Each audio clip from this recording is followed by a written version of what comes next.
ইন্দোনেশিয়ার পূর্ব জাভা অঞ্চলে অবস্থিত কাওয়াহ ইজেন আগ্নেয়গিরিতে দেখা মেলে এক অবিশ্বাস্য ও অপরূপ প্রাকৃতিক বিস্ময়ের।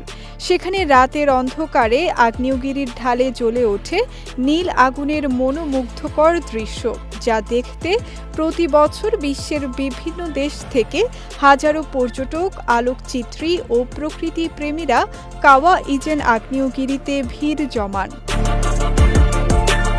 দিনের বেলায় পাহাড়টি দেখতে একেবারেই সাধারণ, কিন্তু সূর্য ডুবে রাত নামার সঙ্গে সঙ্গে শুরু হয় এক অবিশ্বাস্য দৃশ্য।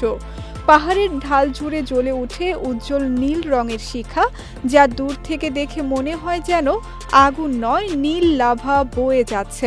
অনেকে একে ব্লু ফায়ার বা নীল আগুন বলে থাকেন।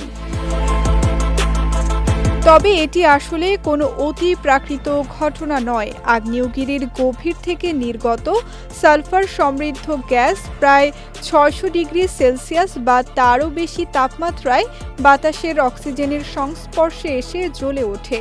তখন সৃষ্টি হয় উজ্জ্বল নীল শিখা। কোথাও কোথাও এই গলিত সালফার ঢাল বেয়ে নিচে নেমে আসে, ফলে দূর থেকে মনে হয় যেন পাহাড় বেয়ে নীল রঙের লাভা প্রবাহিত হচ্ছে।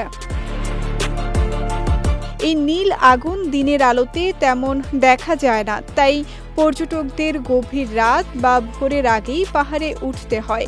অন্ধকারে নীল শিখার ঝলক আর আগ্নেয়গিরির ধোঁয়া মিলিয়ে তৈরি হয় এক ভিন্ন জগতের মতো পরিবেশ, যা প্রতি বছর হাজারো পর্যটক ও আলোকচিত্রীকে আকৃষ্ট করে।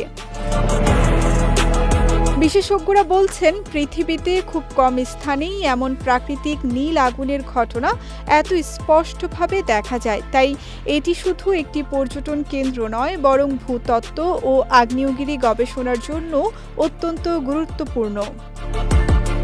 তবে এই সৌন্দর্যের পেছনে লুকিয়ে রয়েছে এক কঠিন বাস্তবতা। কাওয়াহ ইজেনের আশপাশে বহু শ্রমিক প্রতিদিন বিষাক্ত সালফারের খনিতে কাজ করেন। তারা ভারী সালফারের বোঝা কাঁধে নিয়ে দুর্গম পথ অতিক্রম করেন। অনেক সময় পর্যাপ্ত নিরাপত্তা সরঞ্জাম ছাড়াই কাজ করতে হওয়ায় তাদের স্বাস্থ্য মারাত্মক ঝুঁকির মুখে পড়ে। সঙ্গীতা শাহ, বিজয় টিভি নিউজ ডেস্ক।